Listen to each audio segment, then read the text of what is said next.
Bien, ahí está. Nos toca trabajar hoy el tema de generación del 50. Claro, ya hemos terminado con todo este proceso del indigenismo en el Perú hasta el neoindigenismo. Entonces, luego de ese periodo literario que fue muy importante en el Perú, que habló pues del mundo andino, de toda la problemática indígena y su cultura sobre todo, vamos ahora a entrar a otro terreno, chicos, la generación del 50, que nos trae una nueva temática en la literatura peruana, el tema de la ciudad, ¿no? ¿Sí? El tema de la narrativa urbana, ¿sí? La literatura ahora va a enfocar el mundo de la ciudad, ¿sí? Con toda su problemática también, ¿no? La época en que sobre todo la capital, Lima, ¿no? Se vio conquistada por cientos, miles de migrantes que justamente llegaron a la gran ciudad en búsqueda de progreso, ¿no? Le vamos a hablar de la narrativa urbana en nuestro país, ¿ya? Listo, chicos, entonces vamos a la época, los años 50 en el Perú, ¿ya? Los años 50 en el Perú. Ya, preparados, comenzamos. A ver, vamos a la época, el contexto histórico, los años 50 en el Perú. Ya, a ver, el Perú comienza los años 50 con un gobierno militar, ¿no? Una dictadura que abarcó 8 años, ¿sí? ¿Quién gobernaba el Perú en ese periodo, ¿no?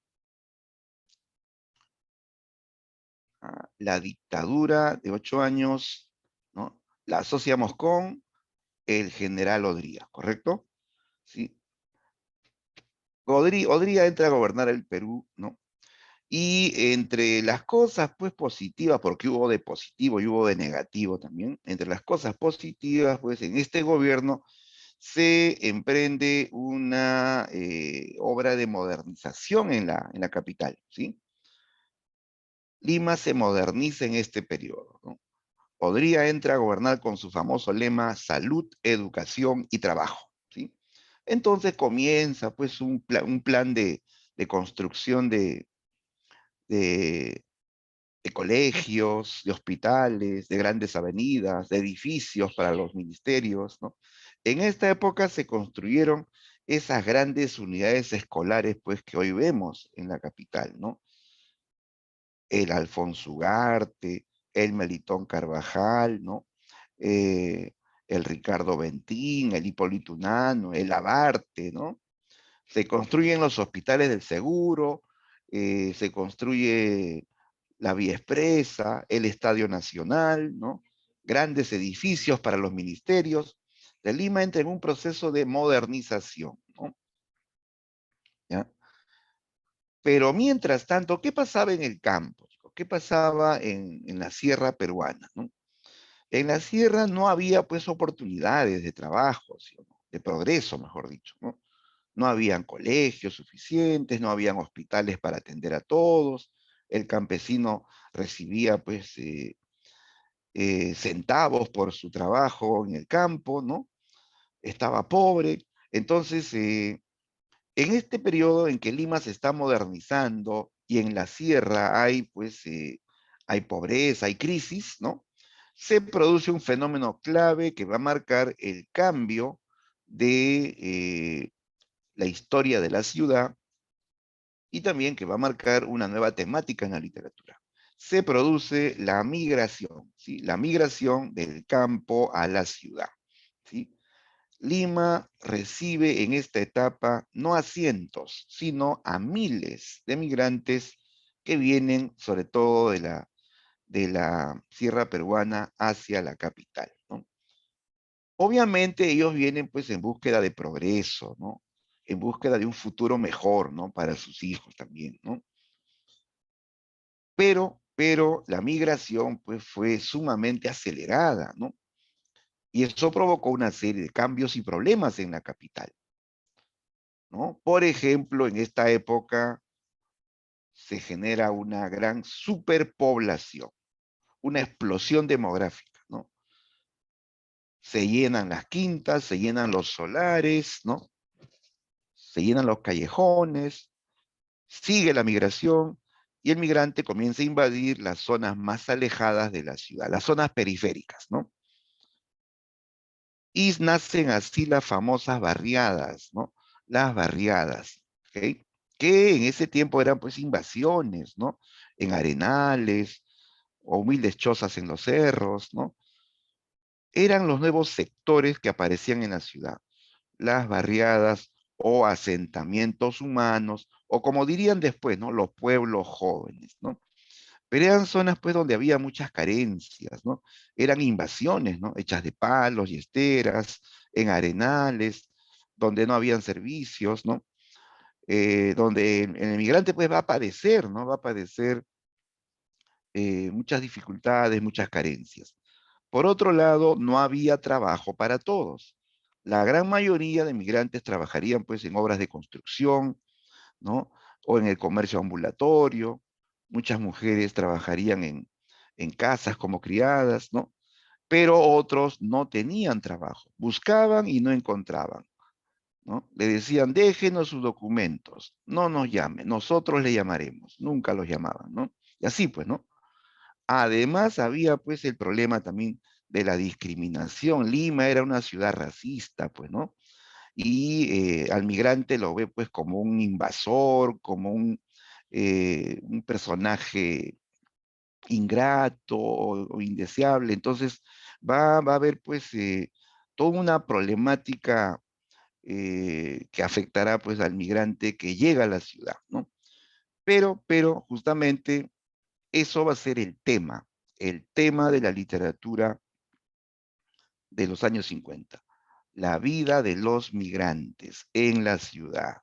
Ese migrante que viene a progresar, a trabajar, pero que va a encontrar muchas dificultades, ¿no? ¿Sí? Y así pues, ¿no? Comienza una historia nueva en Lima, una historia que va a tener un proceso largo, porque esta migración comienza en los 50, continúa en los 60, continúa en los 70, ¿no? ¿No? O sea, esto va a continuar, no se quede en los años 50, ¿no? ¿Sí? Y así cambia la cultura limeña. La cultura de Lima deja de ser pues esa cultura colonial, criolla, ¿no?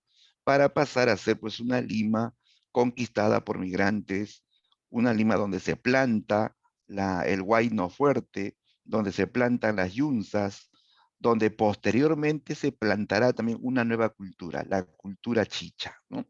Claro, ya más adelante, ¿no? Ya se habla de una cultura chicha, ¿no? Claro, y ahí aparece este famoso monstruo de la música chicha, ¿no? Lorenzo Palacios, más conocido como Chacalón, que crea todo un himno, ¿no? Al migrante provinciano, ¿no?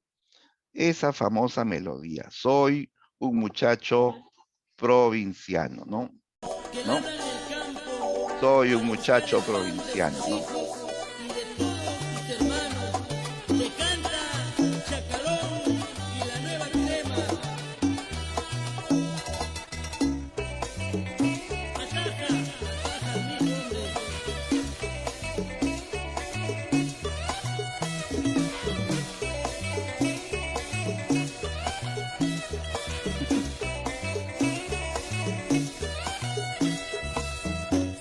Soy muchacho provinciano, me levanto bien temprano para ir con mis hermanos, ay, ay, ay, ay, a trabajar. No tengo padre ni madre, A ver, entonces Chacalón lo dijo, ¿no? Soy un muchacho provinciano, me levanto muy temprano para ir a trabajar. Esa era la idea, pues, ¿no? Y esta canción se convirtió, pues, como decía, un himno, ¿no? La gente subía al micro, ¿no? Como dice Aarón, también sube al que está en el micro escuchando la canción, ¿no? Claro, y escuchaban y se identificaban con esa canción, pues, ¿no? Esa es la canción de mis padres, o esa es mi canción, decían, ¿no? Claro, entonces, ese fue el tema, ¿no? Central de ese periodo, la vida del migrante provinciano en la ciudad. Muy bien, Vamos ahora, chicos, a definir y a resaltar las características de esta generación de 50. Primero, la generación de 50 es un grupo de escritores peruanos que trataron el tema de la modernización y los problemas de la ciudad en los años 50. ¿Ya? Ellos van a publicar en la década del 50. Aquí se reúnen no solamente narradores, hay poetas, hay autores de teatro, hay pensadores, ¿no? Artistas plásticos, todos van a crear obras en función a esa época en que Lima crece, se moderniza y se llena también de una serie de problemas tras la migración del campo a la ciudad, ¿no? Ahora bien, ¿qué caracteriza a la narrativa del 50?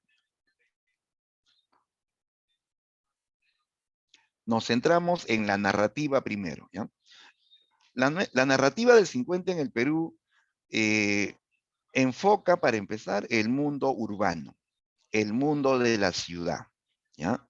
Lima va a ser el nuevo escenario de los relatos, pero no Lima tradicional, no la Lima de Ricardo Palma, no la Lima de Valdelomar, no, Lima en ese proceso en que comenzó a modernizarse y recibió la migración, ¿ya? Entonces, Lima tras la migración. Y justamente este grupo va a enfocar principalmente el mundo de la barriada, ¿no? ¿Sí? La mayoría de autores, o la mayoría de relatos también, hablan de el mundo de la barriada, con todas sus vivencias, con todos sus problemas y personajes, ¿no? El personaje típico, obviamente, va a ser el migrante provinciano, ¿no? Un migrante que viene, ¿no? En búsqueda de un progreso, pero que va a encontrar pues muchas dificultades, muchos problemas, ¿no? Este migrante al comienzo va a tener pues que sacrificarse, va a tener incluso que padecer, ¿sí o no? Claro, pero con el tiempo, se va a instalar en la ciudad y va a tener una, una vida, pues, digamos, mejor, ¿no? Claro, los primeros migrantes padecieron, pues, ¿no? Pobreza, falta de trabajo, falta de vivienda, discriminación y todo, ¿no? Pero después va ubicándose, ¿no? Sobre todo, van prosperando en el ámbito de los negocios y de los estudios, claro. Muchos van a progresar en los negocios, se van a convertir en el rey de la papa, en el rey de la combi, ¿sí o no? Claro. O sus hijos van a estudiar,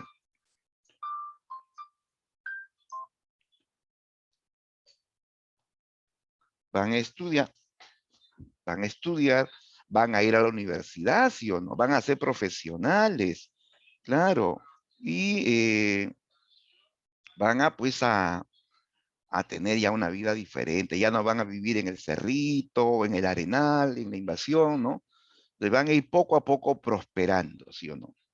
¿Ya? Pero al comienzo sí, pues, ¿no? El migrante tuvo que padecerla, pues, ¿no? Tuvo que sufrirla, ¿no? Bien, eh, un segundo.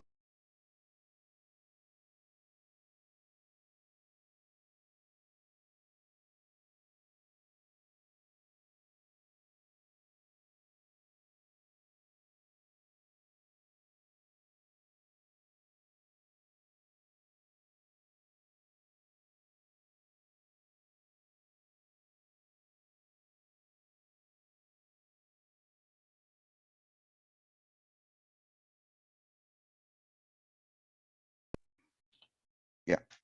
Bien, bien, chicos, disculpen la interrupción. Sigamos. Y entonces, el protagonista va a ser el migrante que vive dificultades en la ciudad. Ya, otra característica de la narrativa del 50 es la visión crítica de la ciudad. Ya, ojo, esta visión crítica es del migrante, ¿ya? Del migrante.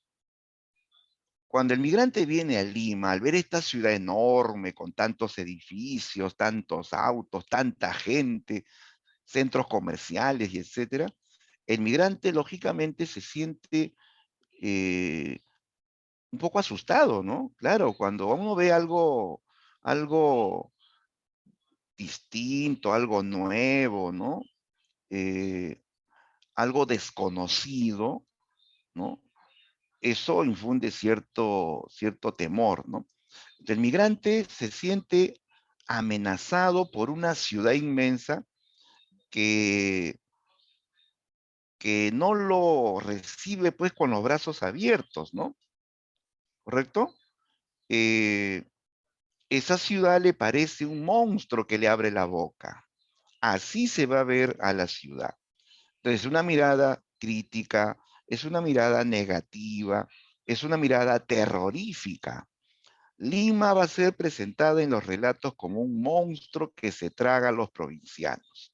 ¿Ya? Fíjate, antes a Lima le decían la ciudad de los reyes, le decían la ciudad jardín, o le decían la perla del Pacífico. ¿Y cómo le dicen ahora? Le dicen monstruo de 1 millón de cabezas, mandíbula gigante, Lima la horrible, así, ¿no?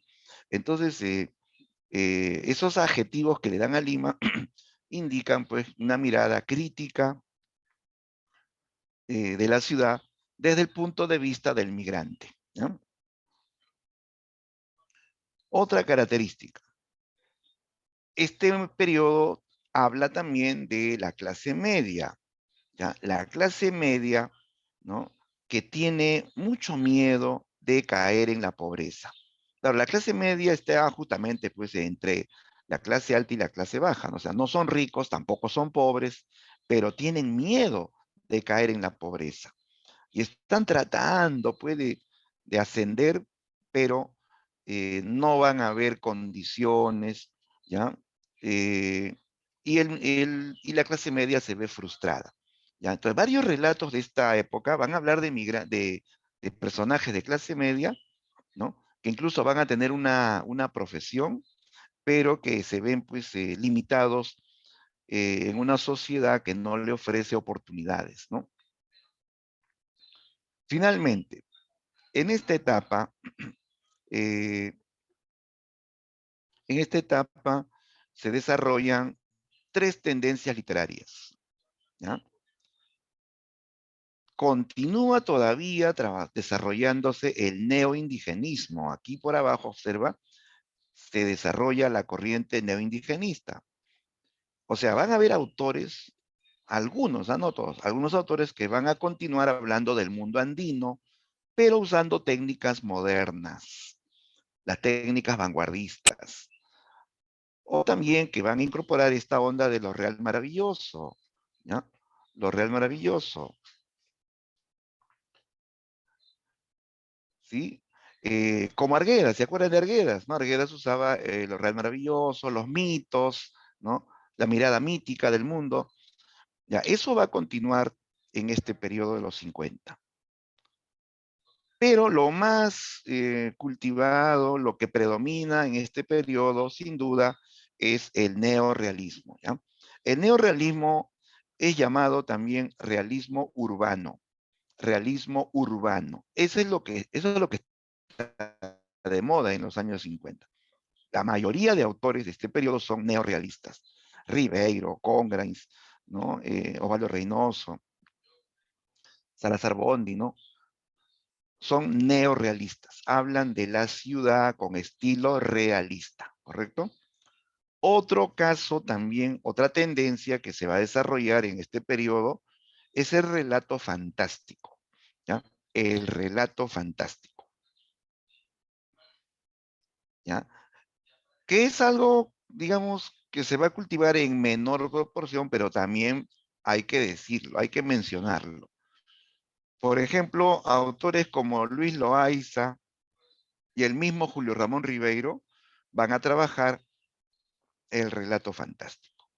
Ribeiro, por ejemplo, tiene un cuento que se llama Ryder y el pisapapeles. Ryder y el pisapapeles, de donde un joven escritor está tipeando pues, en su máquina de escribir antigua, está escribiendo su obra, y de pronto en su jardín se escucha una pelea de gatos que no lo deja concentrarse, pues, ¿no? Él agarra un pisapapeles, un adornito que estaba en su mesa, y lo tira a, contra los gatos, pues no por la ventana.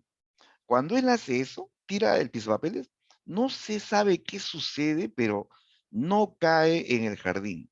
¿Saben dónde cayó el pisapapeles? Cayó en Alemania, chicos. Cayó en Alemania. Así, en Alemania hay un escritor allá viejo que está también descansando en su jardín y cae el pisapapeles justo a sus pies, ¿no? ¿Eso es posible? No, pues es imposible que tú tiras una piedra en Lima y caiga en Alemania, pues, ¿no? Entonces, esa es la idea del relato fantástico. Todo es real, todo es normal, pero ocurre algo que es imposible, que rompe las leyes físicas, ¿no? ¿No? O también cuando lees el cuento Doblaje. Doblaje es un cuento genial. Habla de un pintor que, que busca su doble.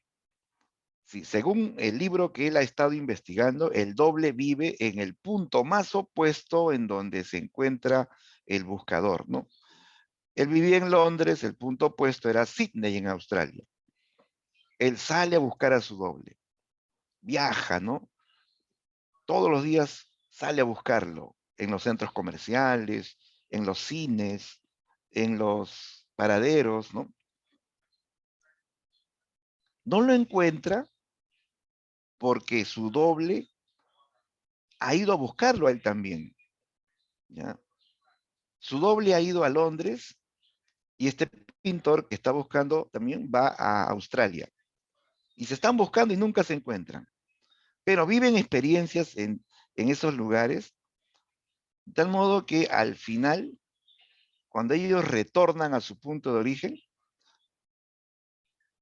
les dicen que los han visto, ¿no? Eh,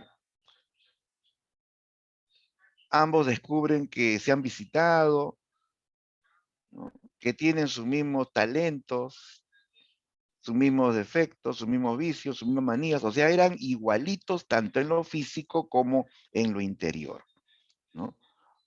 Al final, este personaje descubre que su doble lo había venido a visitar, pero él no estaba, ¿no? La pregunta ¿es posible que alguien sea idéntico a otro, tanto en lo físico como en lo interior? Eso es imposible. Nadie es igual a otro. Todos se distinguen, hasta los gemelos si se distinguen por algo, ¿sí o no? Ya, pero en estos cuentos fantásticos hablan de cosas así, cosas insólitas, cosas imposibles, ¿no? ¿Ya? Entonces son tres tendencias, ¿ya? El neoindigenismo, el neorealismo y el relato fantástico. ¿Qué predomina? El neorealismo, ¿ya? El neorealismo que también se denomina realismo urbano. ¿Listo? Ya. Y ojo, no se olviden, amigos, de esta observación. El primer autor que habló del tema de la barriada en la literatura peruana fue este señor, Enrique Congrains. ¿Ya? Enrique Congrains publica en la década del 50, a inicios del 50, este libro titulado Lima Hora Cero. ¿Ya? Lima Hora Cero, que es una colección de cuentos. Dentro de esta colección hay un relato que probablemente hayas escuchado, el cuento El niño de junto al cielo. ¿Han leído, chicos, El niño de junto al cielo? ¿Alguien lo ha leído? El niño de junto al cielo.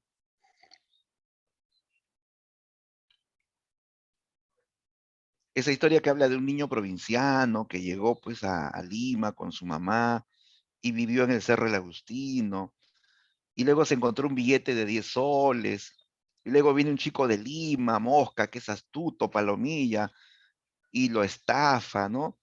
Se lo lleva al centro de Lima y lo deja botado, ¿no? Y lo estafa, ¿no? Ya, esa historia está dentro de Lima Hora Cero, ¿no? Algunos lo han leído, ¿no? Aarón dice que lo ha leído, perfecto, ¿no? Ya, ese cuentito es clásico, chicos, ¿ah? Búsquenlo, está en internet si no tienen el librito, ¿no? ¿No? Ese cuento nos habla justamente del migrante en la ciudad y de un ambiente urbano marginal. Este chico vive en una humilde choza en el Cerro del Agustino, que justamente es un sector urbano marginal, pues, ¿no? ¿Ya? Bien, entonces, el primero en hablar del mundo de la barriada y de los migrantes en Lima fue Enrique Congres, ¿ya? Y luego ya vienen, pues, Ribeiro, Osvaldo Reynoso, Salazar Bondi, etcétera, ¿no? Bien, aquí les presento, chicos, a los narradores del 50, ¿ya? Y el primero de todos, como ya dijimos, fue Enrique Congres, ¿ya? Autor del libro Lima, Hora Cero. ¿Ya? Entonces, si nos preguntan cuál es la importancia del libro Lima, Hora Cero, este libro nos ofrece la primera visión de la barriada, ¿no? Y del migrante, ¿no? Otro representante de esta narrativa del 50 fue nuestro amigo Osvaldo Reynoso, ¿sí? Al cual tuvimos la suerte de conocer, ¿no? Una vez nos visitó en el colegio cuando hicimos plan lector de su libro Los Inocentes. Vino el gran Osvaldo Reynoso a compartir un tiempo con los alumnos, a contar sus experiencias, a firmarle sus libritos también, ¿ya? Reynoso perteneció a la generación del 50. Habló del mundo juvenil de esos tiempos, ¿no? ¿Ya? Con el lenguaje incluso, ¿no? Incluso lo censuraron porque él usaba la jerga de esa época, una jerga que ahora ya ni se usa, ¿no? Pero capta pues el habla real de los jóvenes de su tiempo, y eso provocó que algunos pues críticos lo censuren, pero él pues era realista, ¿no? Y el realista capta incluso cómo hablan los personajes en la realidad, pues, ¿no? Otro representante de la generación de 50 fue el maestro Carlos Eduardo Zabaleta. Zabaleta eh, fue narrador, fue también maestro universitario, trabajó durante muchas décadas en la Facultad de Literatura de San Marcos. Él estuvo buen tiempo en Europa también, y cuando él vuelve al Perú, trae todas esas novedades, esas técnicas de la narrativa vanguardista europea. O sea, esto del flashback, el monólogo interior, los múltiples narradores, la caja china, todo eso él lo trajo de Europa y lo enseñaba a sus alumnos de la Facultad de Literatura en San Marcos. Por ejemplo, uno de sus alumnos fue Mario Vargas Llosa, ¿ya? Vargas Llosa aprendió de él a usar esas técnicas, ¿no? Para la narrativa, ¿no? Su obra más conocida se titula Cristo Villenas, ¿no? Cristo Villenas. Él es un autor que se inclina más al neoindigenismo, ¿no? A él le gusta hablar todavía del mundo andino, pero usando técnicas modernas. O sea, él es un neoindigenista, ¿ya? Igual que Arguedas, él representa al neoindigenismo. Y el más famoso, el más notable narrador del 50 fue, ahí está, el flaco Julio Ramón Ribeiro, ¿no? Sin duda, el mejor cuentista que ha dado el Perú hasta el día de hoy, ¿no? Ribeiro, que en la década del 50 compuso este libro de relatos titulado Los gallinazos sin plumas. Ojo, que esto es un libro, ¿ah? Y dentro hay un cuento que se llama igual, ¿no? La colección se titula Los gallinazos sin plumas. Y más adelante este libro va a ser parte de una colección más grande. ¿Cómo se llama, chicos, la obra que reúne todos los cuentos de Ribeiro? ¿Ah? ¿Cómo se llama la obra que es el total, ¿no? Que es la totalidad de sus cuentos?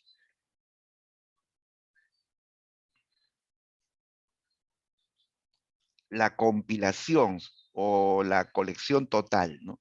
Bien, María Fernanda, eco, la palabra del mudo. Ese es el título, ¿no? Ahí se juntan todos los cuentos de Ribeiro, que al principio eran varios libritos, y él los va a juntar bajo un solo nombre, ¿no? La palabra del mudo. ¿Listo? Muy bien. A ver, Nicolás preguntaba, ¿cómo se llama el cuento? El cuento, lo que mencionamos hace un rato. El niño de junto al cielo. Así se llama, El niño de junto al cielo, ¿ya? Le dicen así porque vivía pues en la punta de un cerrito, ¿no? Cerca del cielo. Pues decían el niño de junto al cielo, ¿no? Y entonces Ribeiro finalmente reunirá todos sus cuentos en la colección La Palabra del Mudo. Bien, también chicos, en la generación de 50 vamos a encontrar poetas, ¿sí? Poetas, ¿ya? Algunos de temática más social, otros de temática más pura o individual, ¿no? ¿Sí? Se decía poesía social a la poesía que reflejaba los problemas de la sociedad.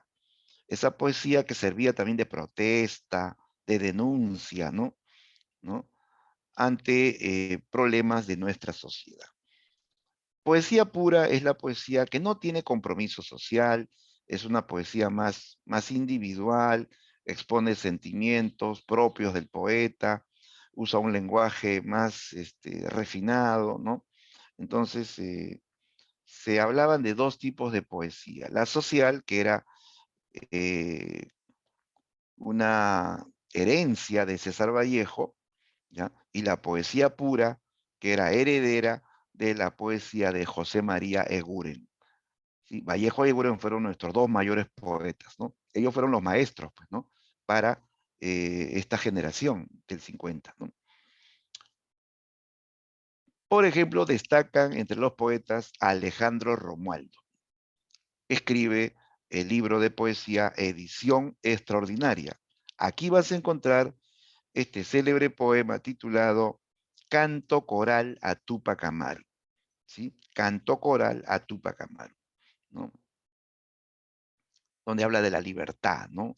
Tupac Amaru como símbolo de la libertad, ¿no?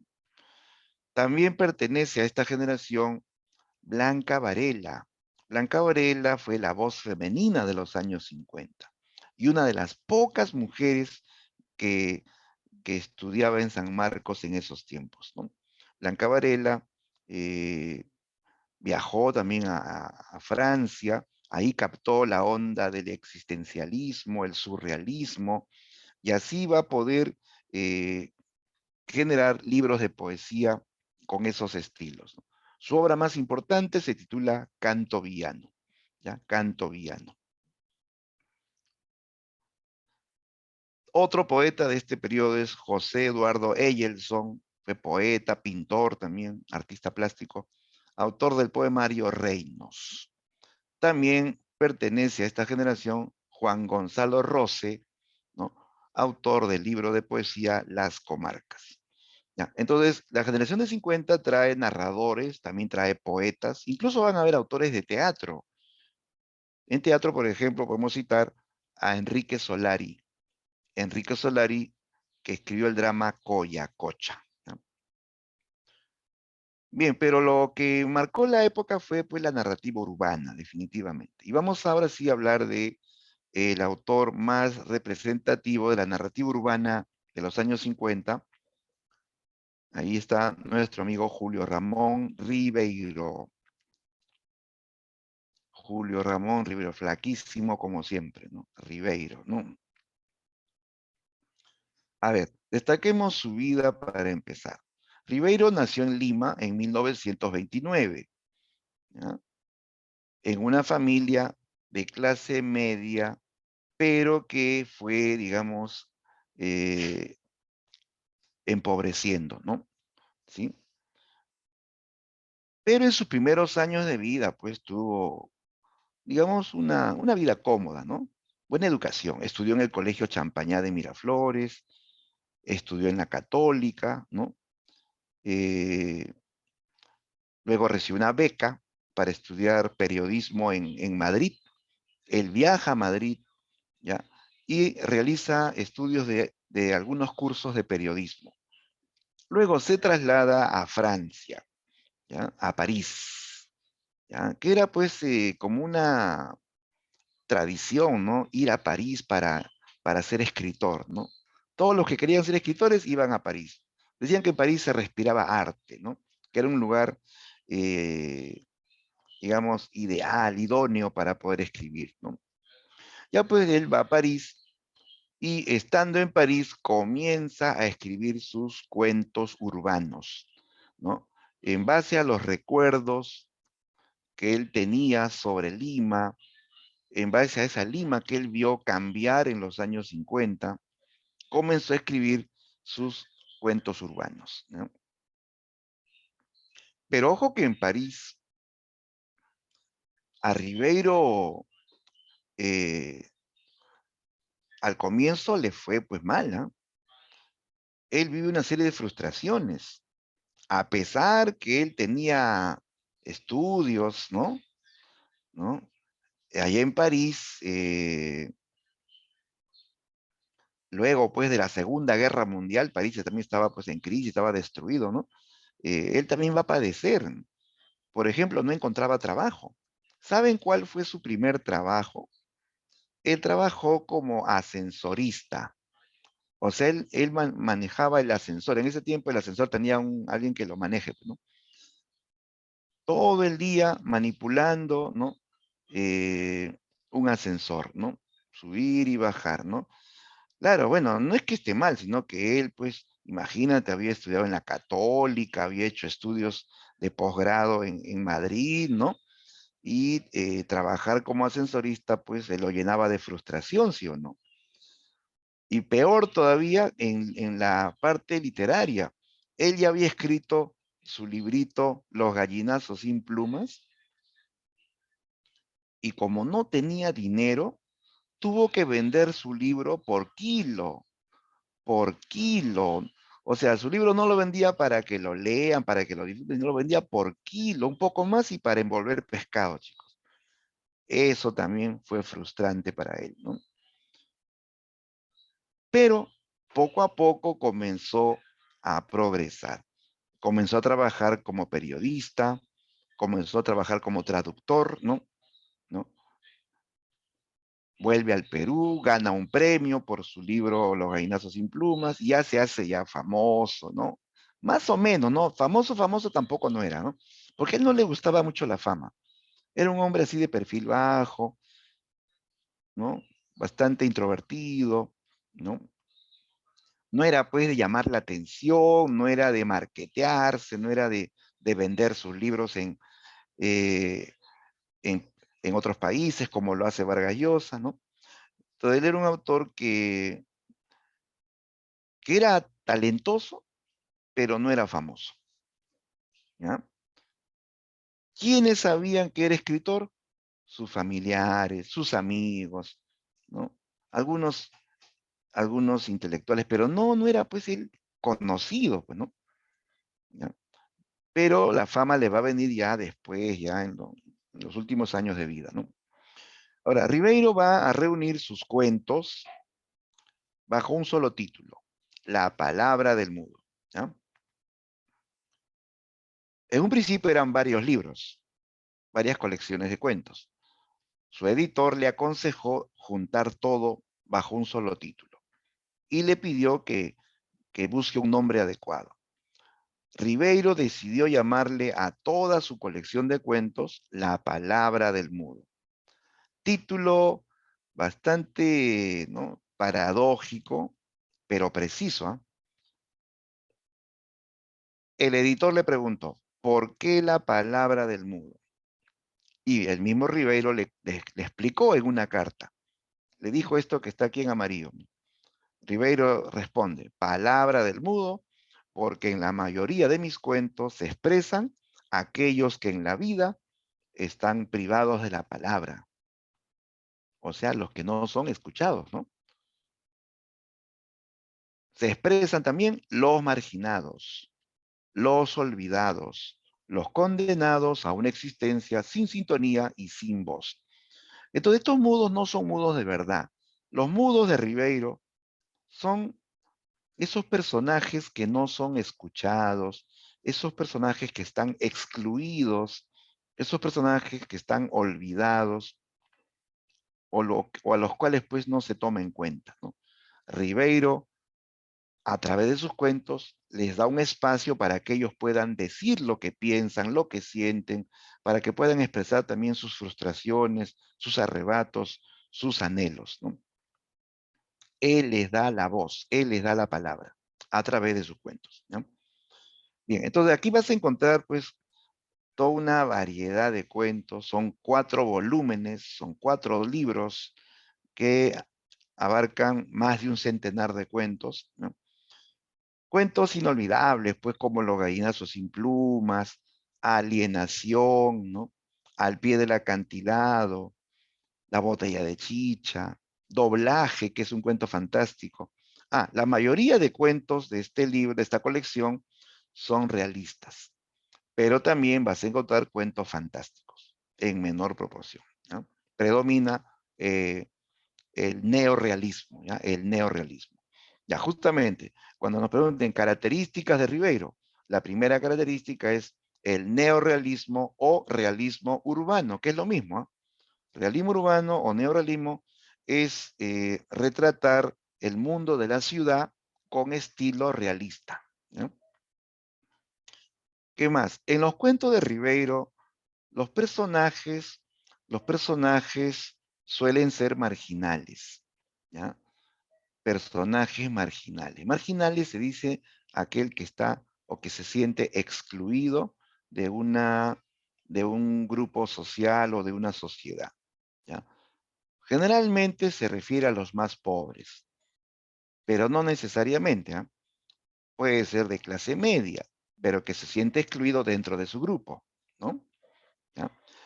La idea es que en cada relato de Ribeiro aparecen 2 mundos, el mundo oficial y el mundo marginal, ¿ya? El mundo oficial es lo que se busca alcanzar, ¿no? Donde hay privilegios, donde hay comodidades, ¿no? El mundo marginal es el que está excluido de esos privilegios, pero él quiere eso, él quiere ser incluido en esa sociedad oficial, ¿ya? De tal modo que en los cuentos de Ribeiro hay un choque entre marginalidad y oficialidad, ¿ya? Los personajes marginales quieren ser aceptados en una sociedad oficial, ¿no? Que no los acepta, pues, ¿no? ¿Ya? Por ejemplo, en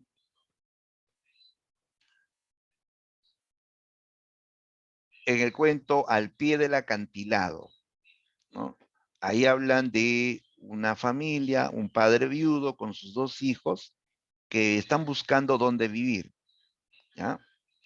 Y llegan a una playa, hay un acantilado, y ven pues que hay casas bonitas, ¿no? Casas de playa, veraneantes, ¿no? Y ellos dicen, nosotros queremos vivir acá, vamos a estar a un costadito, no los vamos a molestar, ¿no? Somos como la higuerilla que crece solita, que no necesita que nos rieguen con agua, que solamente queremos un pequeño espacio de tierra para crecer, ¿no? Y construyeron una humilde choza, ¿no? Al pie del acantilado, ¿no? Y van a sobrevivir reciclando fierros viejos, a veces limpiando la playa, pidiendo propinas, ¿no? Ellos quieren ser aceptados, ¿no? Pero no son aceptados, ¿no? Uno de los hijos muere ahogado sacando fierros viejos del muelle. Viene un tractor de la municipalidad y le tumban la choza, ¿no? Ya, ahí vemos, pues, nota el contraste de 2 mundos. Las casas de verano, ¿no? La gente que disfruta de las playas, ¿no? Ellos representan a la sociedad oficial, ¿no? Y esta familia pobre que construye su choza, que quiere ser aceptado y que al final, pues, no son aceptados, representan al mundo de la marginalidad, ¿no? Ya, entonces, en los cuentos y Ribeiro siempre va a haber ese contraste, ¿no? Mundo marginal y mundo oficial, ¿no? Ahora, otra característica, y esto es algo muy típico de Ribeiro, es la actitud escéptica del narrador. Actitud escéptica se refiere a que el narrador tiene una mirada desesperanzada o pesimista ante la realidad, ¿ya? El narrador nos habla de personajes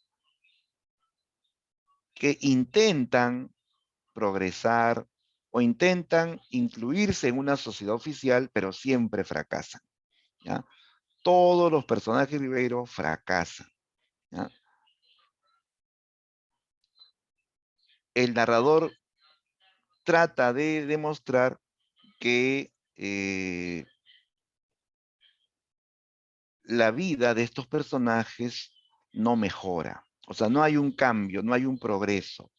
Este personaje marginal está como condenado al fracaso, ¿no? ¿Sí?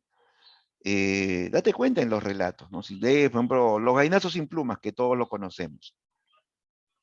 El abuelo, el abuelo Don Santos. El abuelo tiene un plan. Su plan es, sí o no, engordar al cerdo pascual con desperdicios para venderlo. Ese chancho es como su mina de oro, la esperanza de ganar dinero, de progresar, de salir de la miseria. Logra su cometido.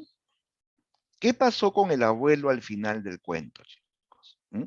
A ver, ¿quién lo recuerda? ¿Qué pasó con el abuelo al final del relato de los gallinazos sin plumas?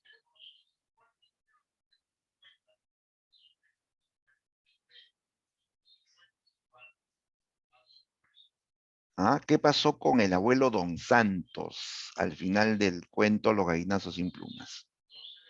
A ver, los leo, chicos. Claro, ¿no? Así es, Sebastián. Se habla de una batalla entre el cerdo y el abuelo, donde se da a entender, ¿no?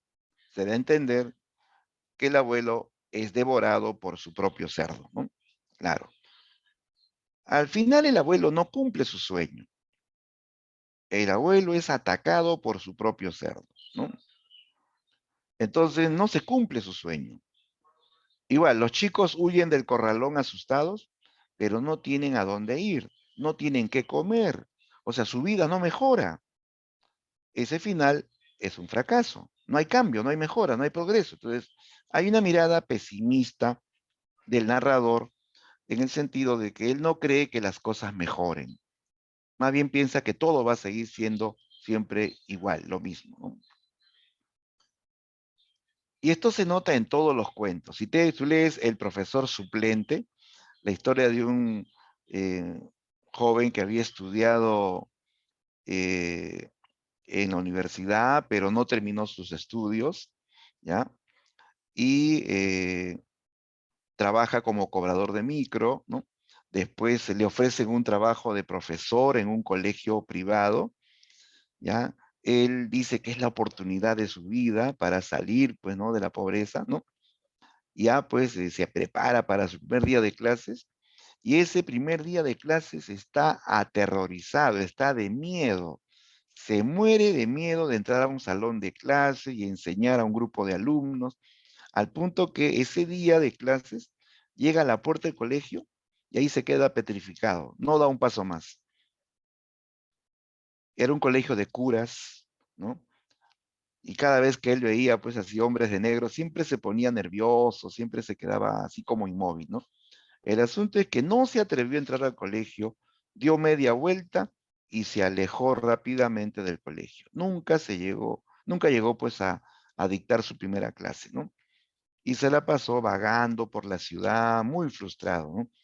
De los personajes de Iruero son así, personajes que fracasan, personajes que están llenos de frustraciones, ¿no? ¿Ya? Que no logran sus cometidos, digamos, ¿no? Esa es la actitud escéptica del narrador, ¿no?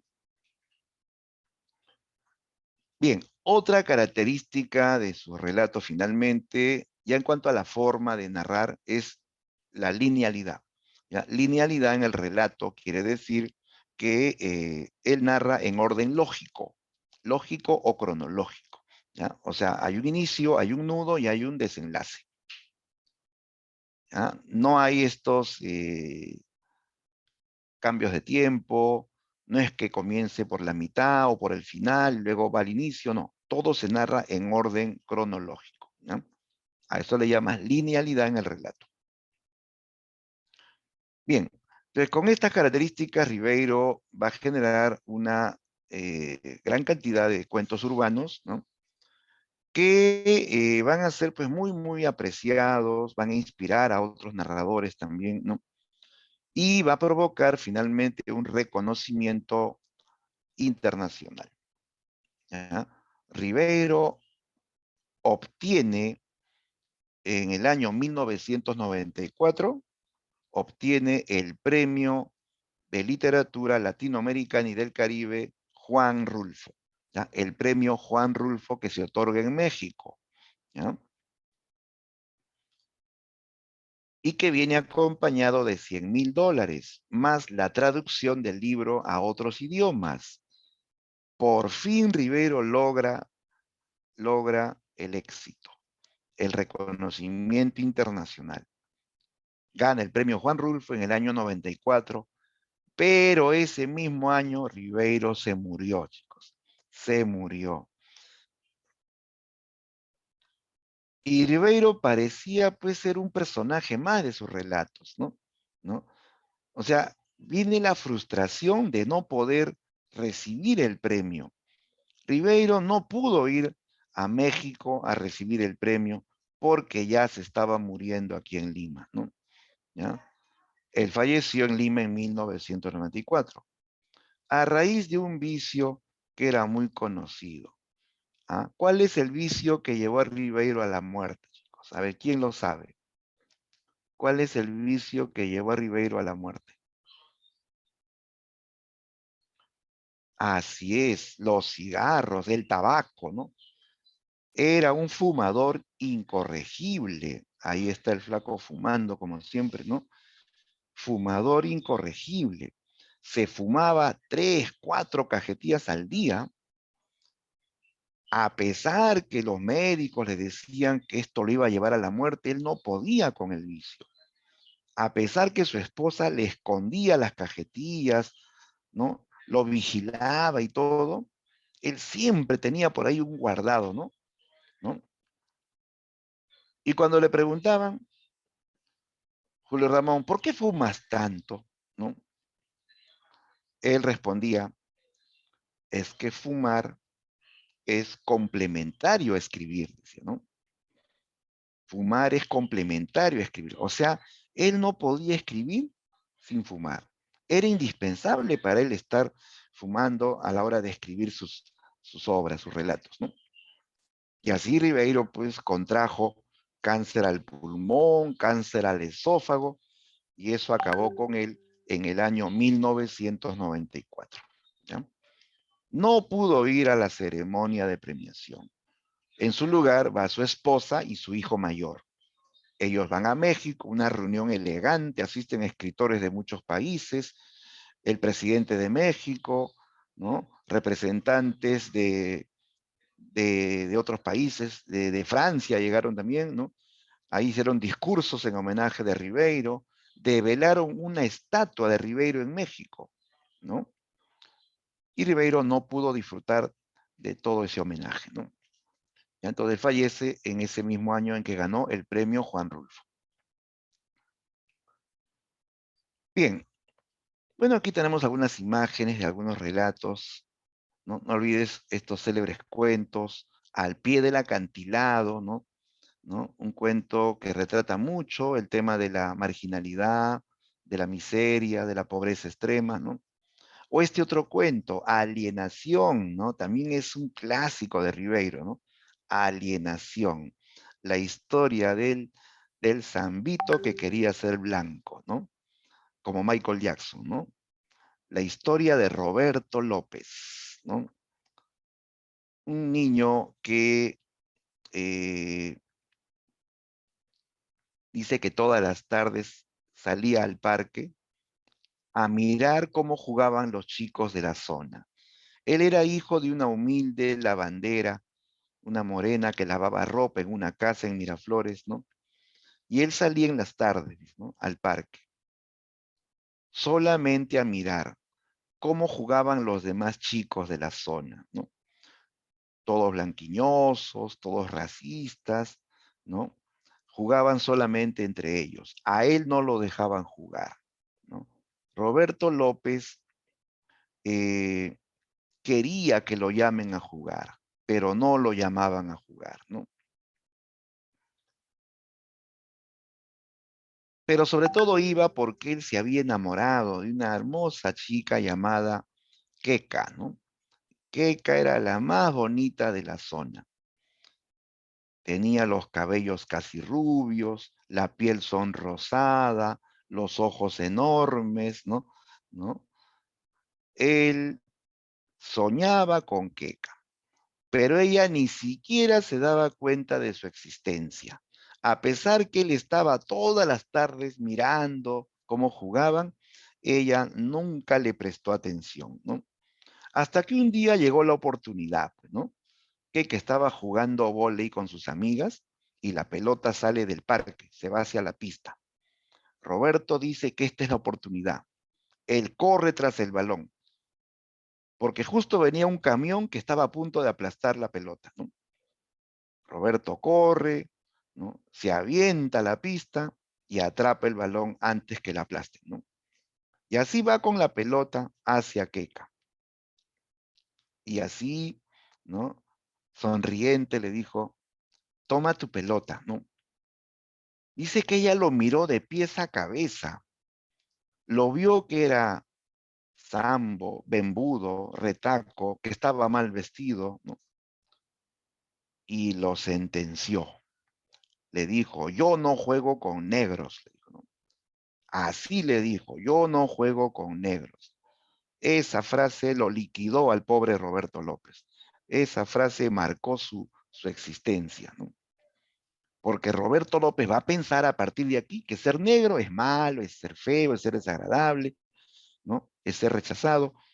Y desde ese momento él ya no quiere ser negro. Él decide matar lo que era realmente, ¿no? Y así comienza una especie de mutación, de metamorfosis. Para ser blanco, se echó una mezcla de talco y chuño en la cara, ¿no? ¿Mm? Para ser gringo, se echó agua oxigenada en los cabellos, ¿no? Para ser gringo, él quería hablar en inglés, ¿no? Para ser un gringo, él quería vivir en Estados Unidos y tener mucha plata, ¿no? Roberto López no se acepta a sí mismo, se acompleja. Roberto López quiere ser otro, deja de ser él mismo, pierde su identidad. Por eso se dice que él es un alienado, ¿no? El alienado es aquel que pierde su identidad propia, deja de ser él mismo, quiere ser otro, ¿no? ¿No? Roberto López es un personaje que quiere ser aceptado, ¿no? Él pertenece a este mundo de la marginalidad, quiere ser aceptado, ¿no? El mundo de los chicos, ¿no? Eh, blanquiñosos, que tienen vida cómoda, representan, en este caso, al mundo oficial, ¿ya? Él quiere ser aceptado y no lo acepta. O él quiere ir a Estados Unidos, ese es otro mundo oficial también, ¿no? Quiere ir a Estados Unidos, ganar mucha plata, y cuando él va, porque sí llega a ir, él va pues de ilegal, se va de ilegal, vive escondido en Estados Unidos, porque si lo atrapan lo devuelven al país, ¿no? Vive escondido, la plata se le acaba, ya no puede dormir en un hotel, duerme en las calles, en las bancas de los parques, ¿no? Un día la policía lo atrapa. ¿Quién eres tú? Documentos. Peruano, regrese a su país, ¿no? No, por favor, no quiero ir al Perú, he luchado mucho por llegar aquí, quiero trabajar, quiero surgir. No, regresa a tu país, le dijeron, ¿no? No, por favor, haré lo que sea, dijo, ¿no? Y le dijeron, ¿estás dispuesto a servir a nuestra patria? Sí, sí, lo voy a hacer, dijo, ¿no? Solamente así te puedes quedar. Sirve en el ejército norteamericano, ¿no? Y Roberto López se metió al ejército norteamericano sin saber lo que le esperaba, ¿no? Nuestro amigo Roberto López no sabe que Estados Unidos ha entrado en guerra. Se ha desatado la guerra de Vietnam y necesitan voluntarios para luchar por su país, ¿no? Lo entrenaron un par de semanas y de pronto ya estaba en un avión volando a Vietnam cargando mortíferas armas. Roberto López luchó en Vietnam, iba en una columna de combatientes, ¿no? Con su capitán adelante que le decía que le disparen a todo lo que se mueva, ¿no? Roberto López vive una emboscada, un ataque de los coreanos, caen las bombas, corren las balas, una granada estalló en sus pies y lo hizo volar en pedazos. Roberto López murió destrozado en Vietnam, ¿no? ¿Te das cuenta? Todo es un fracaso. Sus sueños, sus planes no se cumplen, ¿no? De Ribeiro tiene ese estilo, pues, ¿no? Los personajes eh, buscan ser aceptados en un mundo oficial, pero siempre se ven frustrados, ¿no? Entonces, es la característica, el fracaso. Si no hay fracaso, no es de Ribeiro. Eso es algo típico de la narrativa ribeiriana, el final escéptico, ¿no?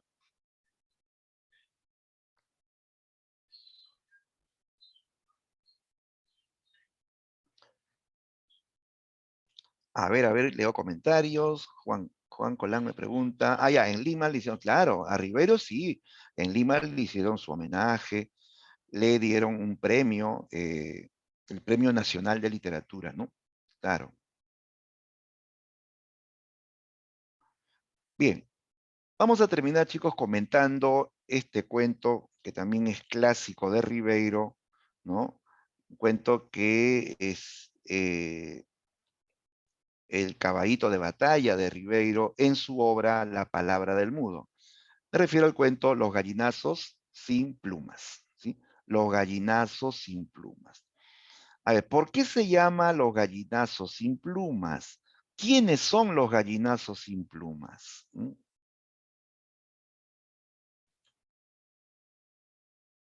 El título es metafórico, obviamente, no se refiere a gallinazos de verdad, ¿no? ¿Quiénes son los gallinazos? ¿No? Pues son estos dos niños protagonistas de este relato, Efraín y Enrique, ¿sí? Efraín y Enrique. ¿Por qué le llaman gallinazos sin plumas, no? ¿Han visto gallinazos, chicos? En Lima abundan los gallinazos, ¿no? ¿Han visto o no han visto un gallinazo? A ver, ¿cómo son los gallinazos? A ver, Juan Colano dice, buscan en la basura. Claro, claro, estos chicos, al igual que, ¿no? Los gallinazos, buscan comida, desperdicios en los basurales, ¿no? Claro, ajá, muy bien, Ramos también nos comenta, ¿no? Ajá, así es. Son chicos eh, muy pobres, pues, que se ven obligados a buscar comida en los basureros, ¿no? Y así son los gallinazos, son aves así negras, ¿no? Carroñeras, que buscan comida, desperdicios en los basurales, ¿no? Muy bien. Entonces, eh, es una metáfora de estos dos chicos de vida mísera, dos niños que son explotados por su propio abuelo, ¿no? El malvado Don Santos, ¿no? Él es el abuelo que los explota, que los maltrata, ¿no? Irónicamente se llama Don Santos, ¿no?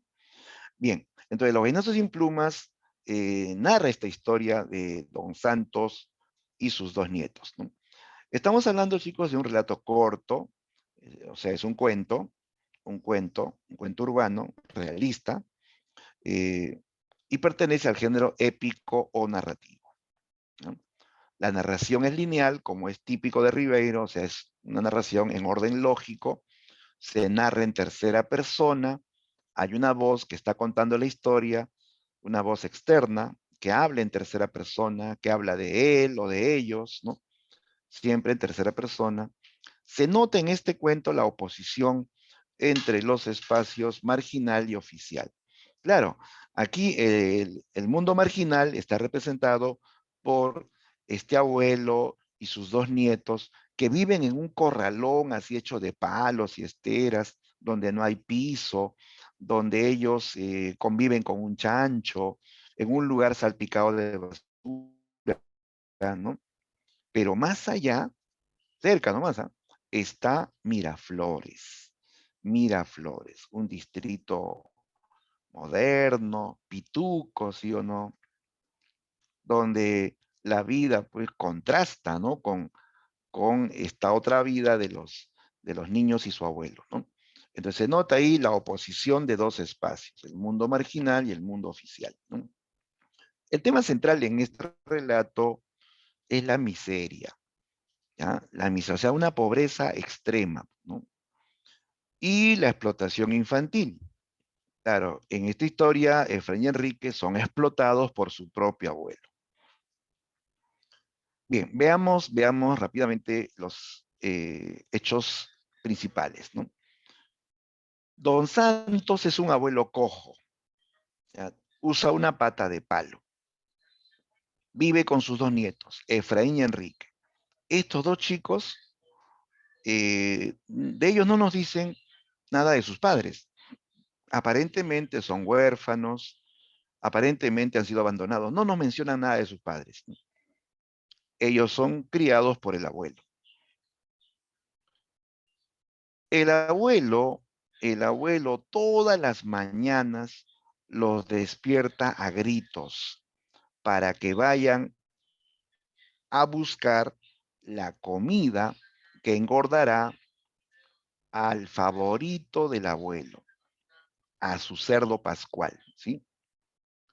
El objetivo, engordar al cerdo con desperdicios para luego venderlo. ¿Sí? El plan es venderlo, ¿ah? No hacer chicharrón, no caja china, venderlo, ¿no? Mientras más gordo esté, más costo tendrá, ¿sí? Y el plan,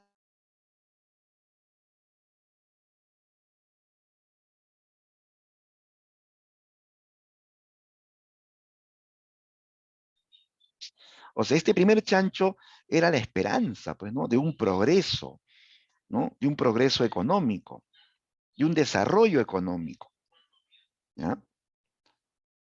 Pero los que van a tener que trabajar para engordarlo, los que van a tener que sacrificarse, son los niños, Efraín y Enrique, ¿ya?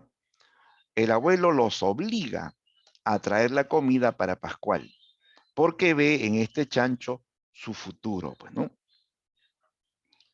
Bien, y así pues todas las mañanas Enrique y Efraín se despiertan a punta de gritos, así todos legañosos, soñolientos, van con unos baldes a buscar la comida de Pascual. Al comienzo, don Santos los envía a Miraflores, tempranito, antes que se despierten los propietarios, antes que salgan las criadas a limpiar o pasen los vigilantes, ¿no? Así casi de madrugada, estos chicos van a Miraflores, ¿ya? Llegan a los chalets, las casas elegantes, con autos y jardines, ¿no? Tumban los cubos de basura y buscan comida para Pascual.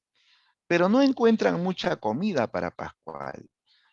Mayormente encontraban frascos de perfumes, pomos de cremas, cajas de remedios, toallas higiénicas, por ahí algún resto de comida, pero no era mucho. Más eran objetos que no le servirían pues a Pascual, ¿no? Entonces, como ellos juntaban poco, el abuelo se molestaba, les daba de cocachos, le decían que eran unos inútiles, unos haraganes, que se la pasaban jugando y no trabajaban bien, ¿no?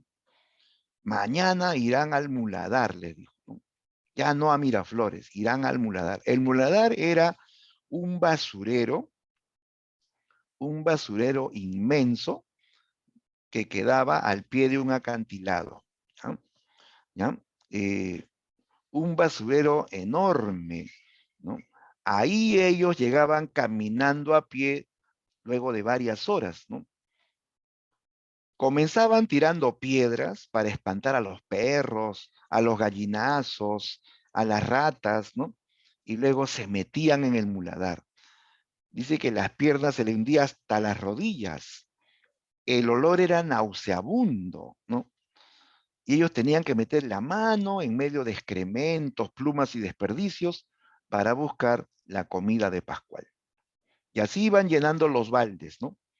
A veces encontraban alguna fruta semidescompuesta y decían, esto es demasiado para Pascual, y se lo comían, ¿no? Estos niños también comen de lo que encuentran en los basureros. Son gallinazos sin pluma, ¿no? Su vida es mísera, su vida es infrahumana. Y a pesar que ellos trabajan, el abuelo nunca está conforme. Siempre les recrimina que es poco, que tienen que traer más, ¿no? Que Pascualito no se ha llenado, que Pascualito, ¿no? Tiene que engordar más, ¿no? En medio de estas miserias, estos chicos van a ir pues enfermándose o haciéndose heridas. El primero en caer fue el menor, Efraín, ¿no? Efraín, como anda descalzo, pisa un vidrio en el basurero y se hace un corte en la planta del pie, ¿no? Llega cojeando, adolorido, le dice al abuelo que le duele mucho, el abuelo lo mira, le dice, ah, eso no es nada, lávate la pata en la sequía y amárrate con un trapo, le dijo, ¿no? El niño durmió con la herida expuesta y al día siguiente ya había comenzado la infección. El pie se había hinchado, tenía materia, ¿no? El niño no podía incluso poner el pie en el suelo. El abuelo igual lo mandó a trabajar con su hermano, ¿no? Enrique intentó ayudar a su hermanito, lo abrazó para que caminen, pero Enrique o Efraín lloraba. Enrique dice, abuelo, él no puede caminar, está cojo, déjalo que descanse, ¿no? El abuelo les contradice. El abuelo se golpea la pata de palo y dice, ¿y a mí, acaso a mí no me duele esta pata de palo? Yo ya tengo 70 años y no me estoy quejando, ¿no? Así que déjense de mañas y a trabajar, ¿no? Y Efraín se puso a llorar, ¿no? Porque le dolía realmente, ¿no? El abuelo al verlo llorar, lo arrastró de la ropa, lo llevó al corralón, lo empujó sobre su catre y le dijo, entonces ahí se queda, a podrirse. Y el que no trabaja, no come. Tú, Enrique, lleva 2 baldes, dijo, ¿no? Y así Efraín se quedó ese día en su catre y Enrique se fue solo al muladar, ¿no? Ese día en el muladar, Enrique conoció a un nuevo amigo, conoció a Pedrito, ¿sí? ¿Quién era Pedrito? El perro, ¿sí? El perro. Un perrito chiquito, escuálido, pulgoso, ¿no? Él se encariña con Pedrito y se lo lleva, ¿no? Se lo lleva para que juegue con su hermano, ¿no? Lo mete en la cama de Efraín, ¿no? Pero Pedrito pues ladra y el abuelo lo descubre y lo quiere botar. Enrique defiende al perrito. El abuelo insiste en que lo va a botar, ¿no? Enrique le ruega, no, abuelo, por favor, no lo botes, es chiquito, come poquito, yo le voy a dar de mi plato, deja que se quede, él me ayudará a buscar la comida de Pascual, ¿no? No lo botes. El abuelo se niega, no, entrégame ese animal, ¿no? Al final Efraín, o Enrique, ¿no? Lo amenaza también. Dice, si lo botas, yo también me voy. Y a ver quién le trae la comida a tu chancho. Ahí el abuelo lo pensó mejor, ¿no? Al final decidió que se quede con el perro, pero se va renegando, ¿no? Desde entonces Pedrito se convierte en la felicidad de estos chicos. En medio de tantos maltratos, de pobrezas y tristezas, ese perrito les hacía reír. Pedrito saltaba, Pedrito atrapaba piedras en el hocico, no había pelota, piedra nomás, atrapaba piedras en el hocico, ¿no? Rodaba por el suelo, ¿no? Les hacía reír a estos chicos, les daba momentos de felicidad, ¿no? Pero Enrique, que era el que trabajaba solo, también se enferma, ¿no? Comienza a toser mucho, le dan fiebres, cada día se le ve más flaco, ¿no? Tanta inmundicia, tanta infección había pues en el muladar que este niño se enferma de los pulmones, ¿no? El abuelo lo escucha toser toda la noche, al día siguiente lo va a ver y lo encuentra tumbado, delirando de fiebre. El abuelo reniega, dice, maldita sea, otro ha caído. ¿Y ahora quién traerá la comida de Pascual? Al abuelo solo le interesa el chancho, no le interesan sus nietos, ¿no? Él le reclama que tiene que ir a trabajar, ¿no? Si yo pudiera caminar, yo mismo iría y los mandaría al diablo, dice, ¿no? Pero tengo esta pata de palo que no me deja caminar, dijo, ¿no? Tienes que ir, Efraín, Enrique, dijo, ¿no? Pascual es nuestra esperanza, cuando lo vendamos tendremos mucho dinero, dice, ¿no? Pero ninguno pudo levantarse. Enrique estaba quemado por la fiebre, Efraín con su pie hinchado, cojo. Ese día nadie fue a traer la comida del chancho. El abuelo sufría por su chancho. Ese chancho no perdona, reclama su comida.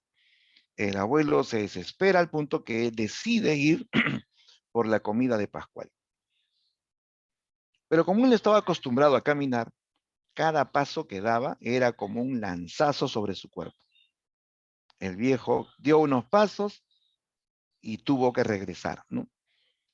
Se tiró adolorido sobre su catre y desde ahí miraba con rencor a sus nietos. Los miraba con odio, los amenazaba, les decía que no les iba a dar de comer, y así fue, pues. El viejo preparaba su arroz con huevo y comía solito.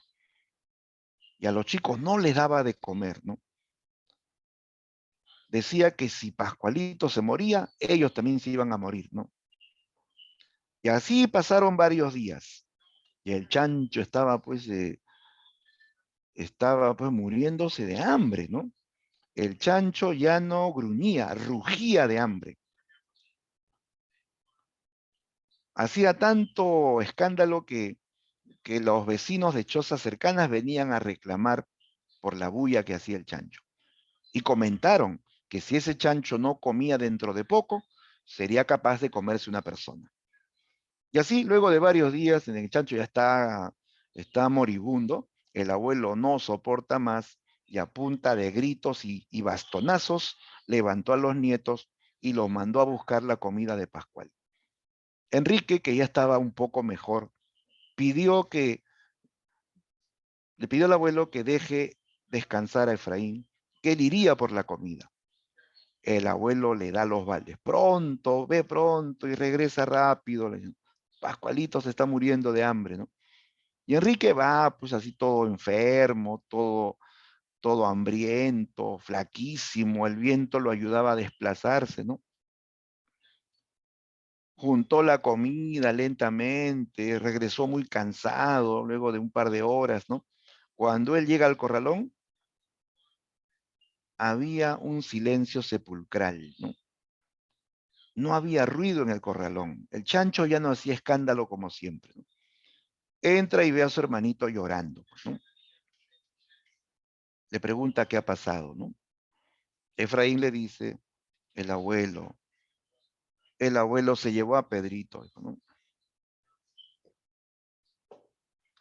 Enrique busca al abuelo y lo ve parado al pie del chiquero de Pascual, pues, ¿no?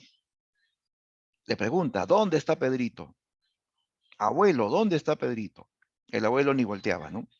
Enrique se asoma a ver y ahí en el chiquero de Pascual vio a Pedrito, mejor dicho, los restos de Pedrito.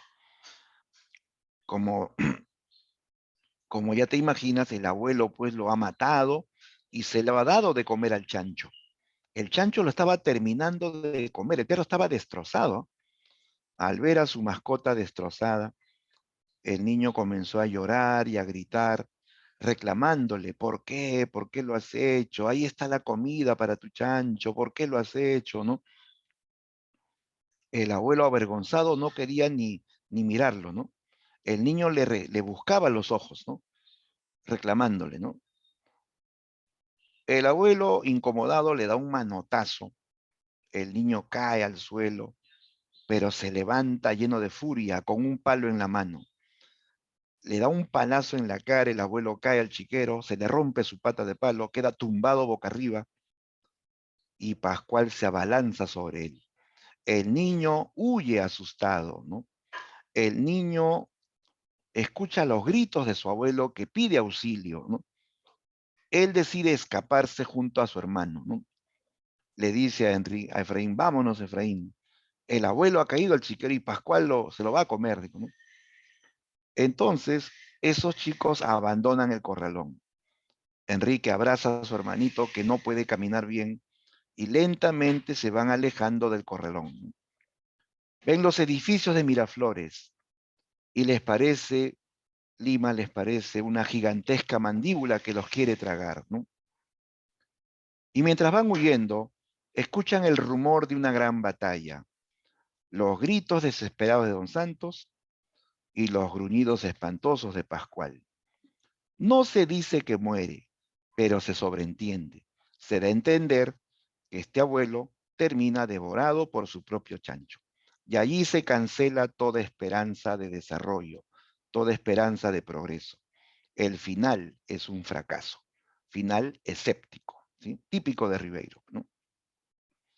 Bien, no se olviden, muchachos, de la doble metáfora del cerdo pascual, ¿ya? Este chancho simboliza dos cosas. Primero, la esperanza de progreso o desarrollo socioeconómico, ¿no?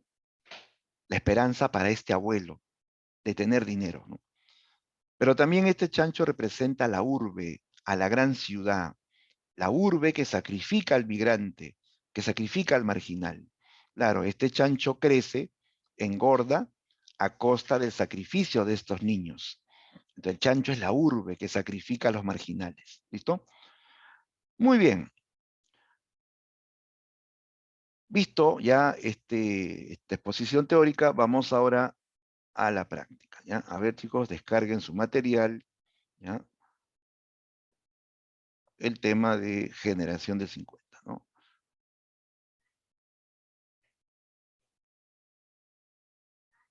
A ver, ¿alguna pregunta sobre el tema? ¿Ya? Mientras vamos buscando la práctica.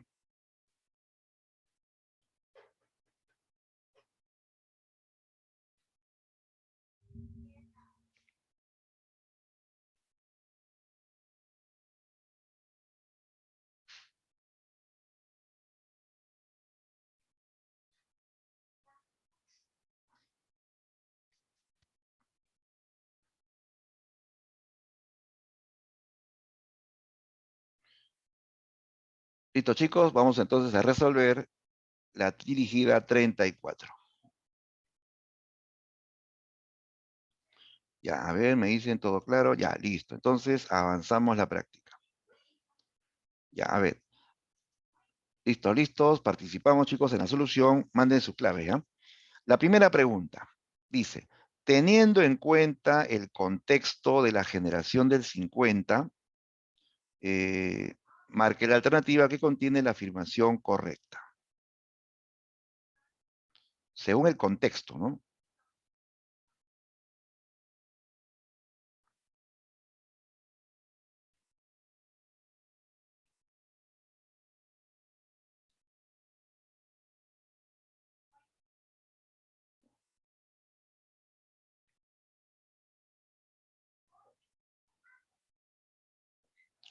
A ver.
Ah, gracias, gracias por avisarme, estaba con el micro apagado. Ya, entonces está bien en la uno, la clave es la D. Es correcto decir que en el contexto del 50 se verifica, pues, ¿no? Que hay eh, problemas en la ciudad, ¿no? La literatura va a reflejar esos problemas que trajo la migración masiva en la ciudad, ¿no? Muy bien, ahora sí, vamos a la pregunta 2. Me piden característica de los narradores del 50.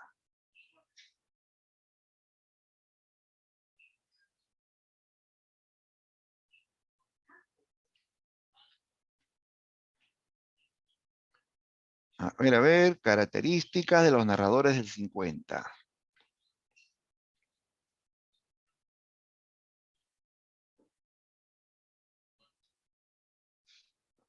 Claro, bien, Nicolás, correcto. Eh, Sebastián, muy bien, muy bien. La clave es la C, pues, ¿no? Una característica de los narradores 50 es tratar el tema urbano y principalmente enfocar el mundo de la barriada, pues, ¿no? ¿Ya? Clave C. Perfecto. 3. En relación a la verdad o falsedad de los siguientes enunciados sobre las características de la narrativa de Julio Ramón Ribeiro, ¿cuáles son enunciados correctos sobre la literatura de Ribeiro? Veamos. La primera dice, emplea el monólogo interior en sus relatos. El monólogo interior. Tú sabes que el monólogo es una técnica moderna, vanguardista, ¿no? Ribeiro es un autor todavía tradicional en cuanto a la técnica. No olvides que él narra en forma lineal, ¿no? Y eso ya te da un indicio de que él todavía escribe a la antigua, ¿no? A la antigua, en orden, todo en orden. No hay flashback. Entonces tampoco hay esto del monólogo, que también es algo moderno, ¿no? ¿No? El monólogo, el flashback, todas esas son técnicas modernas. Ribeiro tiene forma narrativa tradicional, ¿ya? Entonces la uno no va. Ofrece una mirada detallada del mundo rural. Mundo rural. ¿Qué es mundo rural, chicos? ¿Ah? ¿Qué es mundo rural?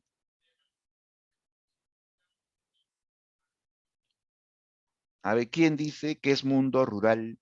Claro, relativo al campo. Muy bien, Grisel. Claro, el mundo campesino, ¿no? Las provincias puede ser también, ¿no? Claro, es lo mismo. Y entonces, Ribeiro no habla del mundo rural, él te habla de la ciudad, él es un narrador urbano, urbano, ya entonces se va. Presenta el conflicto oficialidad marginal, eso es típico, ¿eh? En todos los cuentos aparecen dos mundos, el oficial y el marginal que está excluido, ¿no? Verdadero. 4. Se acerca al universo del migrante provinciano. Claro, sus personajes suelen ser migrantes, ¿no? Que viven penurias en la ciudad. Correcto. Clave finalmente sería falso, falso, verdadero, verdadero. Ahí está, ¿no? La D de dedo. Muy bien. Clave de 3D. Ah, perfecto. Bien, chicos, dijeron la D. Muy bien, excelente. Sigamos. Pregunta 4. Acerca del cuento Los gallinazos sin plumas de Julio Ramón Ribeiro, ¿por qué Enrique y Efraín tienen que conseguir alimentos para darle de comer al cerdo? ¿Por qué tienen que hacer esto, chicos? ¿Por qué estos niños tienen que conseguir alimentos para alimentar al cerdo? Según el relato, ¿no?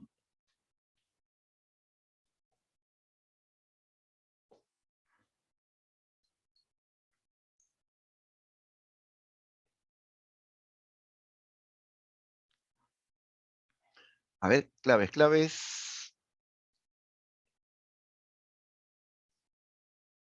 Bien, a ver, todos me dicen la D. Sí, todos coinciden en la D. Y la D dice, Don Santos los obliga porque ve en él su posible fortuna. Claro, esa es la respuesta, ¿no? No es que estos chicos lo hagan por propia voluntad, ¿no? O no es que ellos estén también pensando en que van a ganar dinero, porque al final la plata se la va a quedar al abuelo, ¿no? ¿No? Es el abuelo que los obliga, porque el abuelo ve en el chancho una posible fortuna, un posible desarrollo económico, ¿no? Listo, entonces, clave correcta, la D. 5. En relación al relato Los gallinazos sin plumas de Ribeiro, marque la alternativa que completa correctamente el siguiente enunciado. El cerdo es una metáfora compleja, pues simboliza la... Ah, ya, acuérdate de la doble metáfora del cerdo, ¿ah? De Pascual, ¿no? ¿Qué simboliza el cerdo, no?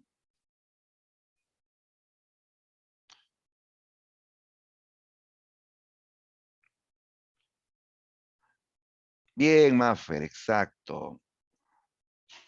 Bien, Yadira. Así es. Correcto, Nicolás. Muy bien. Es la B, pues este chancho representa la urbe, la ciudad que oprime, que sacrifica al migrante, ¿no? Y también simboliza el desarrollo socioeconómico, ¿no? Una posibilidad de mejora, ¿no? Pero que no se logra. Al final no se logra, ¿no? Muy bien, siguiente pregunta. 6. Ya, este es un fragmento, ya, a ver, veamos lo que nos piden, ¿ah? Siempre cuando te dan texto, fíjate lo que te pide. Dice, con respecto al fragmento citado del cuento El niño de junto al cielo de Enrique Congreve, ¿qué característica de la narrativa del 50 se evidencia? Ah, ya. ¿Qué característica de la generación del 50? Veamos. Sí, se aturdió y no supo cómo explicar que vivía en el cerro y que estaba en viaje de exploración a través de la bestia de 1 millón de cabezas. ¿Del Agustino? Sí, de ahí, exclamó sonriendo. Ese era el nombre, y ahora lo recordaba. Desde hacía meses, cuando se enteró de la decisión de su tío de venir a radicarse a Lima, venía averiguando cosas de la ciudad. Fue así como supo que Lima era muy grande, demasiado grande. Los días corrieron y después de muchas semanas llegó la carta que ordenaba partir. Lima, el cerro del Agustino, Esteban, pero él no lo llamaba así. Ese lugar tenía otro nombre. La choza que su tío había levantado quedaba en el barrio de junto al cielo, y Esteban era el único que lo sabía. O sea, él le puso ese nombre al Cerro del Agustino, ¿no? El barrio de junto al cielo. Ya dice, ¿qué característica de la narrativa del 50 se nota aquí? Ya, aquí nos hablan, chicos, de un personaje que vive, dice, en una humilde choza en el Cerro del Agustino, y a este lugar el niño le llama el barrio de junto al cielo, ¿no? A ver, veamos las opciones, ¿no? Aborda el proceso de modernización de las zonas periféricas de la capital. Modernización, no, no se habla de modernidad, aquí se habla más bien de, de un ambiente lleno de carencias, ¿no? Muestra un enfoque crítico hacia el migrante andino y la superpoblación. Este relato, este fragmento critica al migrante, no lo critica, ¿no? Está hablando de él de manera realista, ¿no? Enfatiza la temática de la marginalidad dentro de la vertiente fantástica. No, se descarta por fantástico. Aquí no hay elemento fantástico, es realista. Retrata el espacio urbano y proyecta la visión de los barrios marginales. Eso no es. Claro, este espacio queda en Lima, pero es un espacio urbano marginal. Esa es la clave, ¿no? ¿Listo? Clave D. Dijiste la D. Bien, Sebastián, esa es la clave. 6 de 2. 7. En relación a la verdad o falsedad sobre el argumento de los gallinazos sin plumas, marque la secuencia correcta. A ver, Efraín y Enrique viven en un corralón con su abuelo Pascual. No, pues Pascual es el cerdo, ¿no? Falso, falso, es Don Santos, ¿ah? Los niños y el abuelo recogen basura para alimentar al cerdo. ¿Verdadero o falso? Es falso, porque solamente los niños, el abuelo no puede, el abuelo no sale a buscar la comida del chancho, ¿no? Una vez lo intentó y no pudo, ¿no? Los que hacen ese trabajo son los chicos. Enrique golpea a Don Santos, quien cae dentro del chiquero. Eso sí es cierto, a la parte final, Enrique se rebela contra el abuelo, ¿no? Correcto. Al final, los nietos huyen del corralón y enrumban hacia la urbe. Cierto, ¿no? Es cierto. ¿No? Bien, entonces, clave final. Acá está, ¿no? La A. La respuesta es la A. Falso, falso, verdadero, verdadero, ¿no?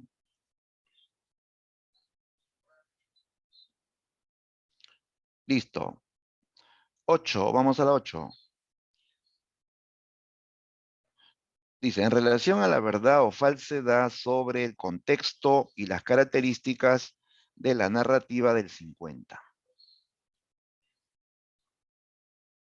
El migrante provinciano asume el protagonismo. ¿Es cierto? Claro. El personaje típico de los relatos del 50 es el migrante provinciano. Claro, no es el único, ¿ah? No voy a decir exclusivamente, sería falso, ¿no? Es el principal, el más mencionado, ¿no? También se habla de la clase media, se habla de criollos pobres, ¿no? ¿No? Que son de Lima, pero que están empobrecidos, ¿no? Entonces, él es el personaje que predomina, que tiene un rol protagónico, ¿no? No es el único.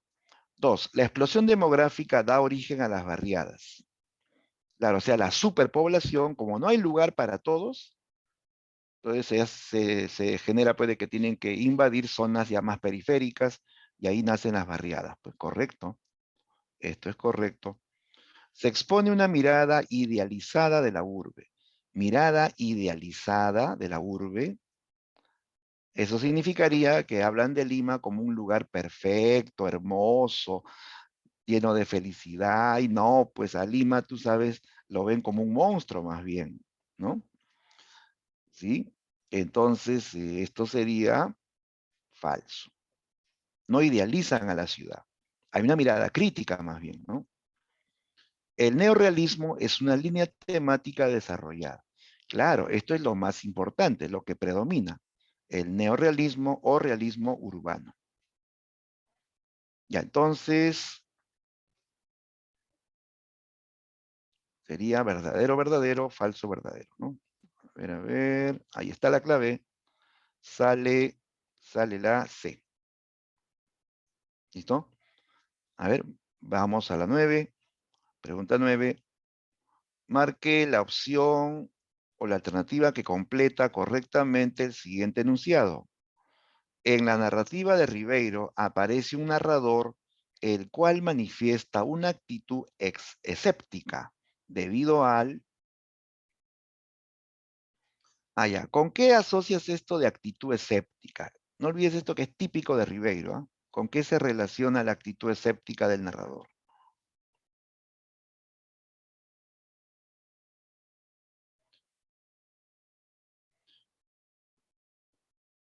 Ahí pensamos en esta mirada pesimista de que nada mejora, nada cambia, no hay progreso, todo sigue igual, ¿no? O sea, eso tiene que ver finalmente con, eso se nota en el relato cuando los personajes al final fracasan, ¿sí? La actitud escéptica genera siempre que los personajes fracasen, ¿no? Ya, muy bien, entonces la clave ahí sería la C. O sea, como el narrador es escéptico, él piensa que nada va a mejorar, ¿no? Y por eso que en los relatos siempre los personajes fracasan, ¿no? Listo, esa es la respuesta. Clave, la C. La C nomás, ¿ah? Ya no. Un momentito.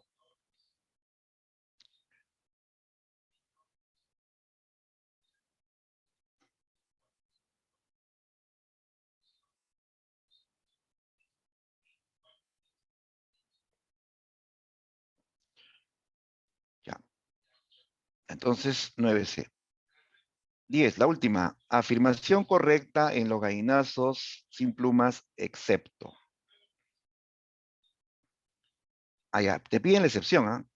La excepción. ¿Cuál, en todo caso, no sería lo correcto, ¿no? Todas son correctas menos una. A ver, al toque, chicos, ahí se nota la clave. Estamos en la 10.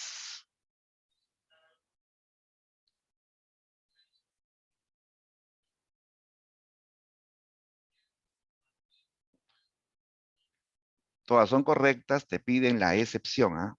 La excepción, la que no es correcta. Claro, así es. Muy bien, chicos.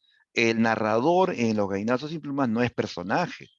Narrador personaje es cuando el narrador está dentro de la historia y él está contando, siendo personaje, está contando la historia. En este caso, el narrador es externo y habla en tercera persona. Este narrador todo lo sabe, sabe hasta lo que piensan los personajes. ¿Cómo se llama, chicos, ese narrador que es externo y que todo lo sabe? ¿No? ¿Cómo se llama ese narrador que todo lo sabe? Con Nicolás, muy bien. Omnisciente, exacto. Narrador omnisciente, ¿ya? Aquí el narrador es omnisciente, no es personaje. Listo. Ya. Listo, chicos. Entonces, con esto estamos ya concluyendo la parte ya práctica. Ya. Ya para la tarde se habilita la domiciliaria de este tema. Muy bien, entonces estamos llegando ya al final, ¿no? De nuestra sesión. Bien, entonces, si no hubiese alguna consulta, ya me voy despidiendo hasta la próxima semana. ¿Ya? Que tengan, chicos, un buen fin de semana, ¿no? Y ya nos reencontramos la próxima clase. ¿Ya? Chao con todos, cuídense, nos vemos. Nos vemos, Jesús. Hasta Gracias, la profe. próxima Hasta la semana. próxima semana. Cuídense. Chao, chao.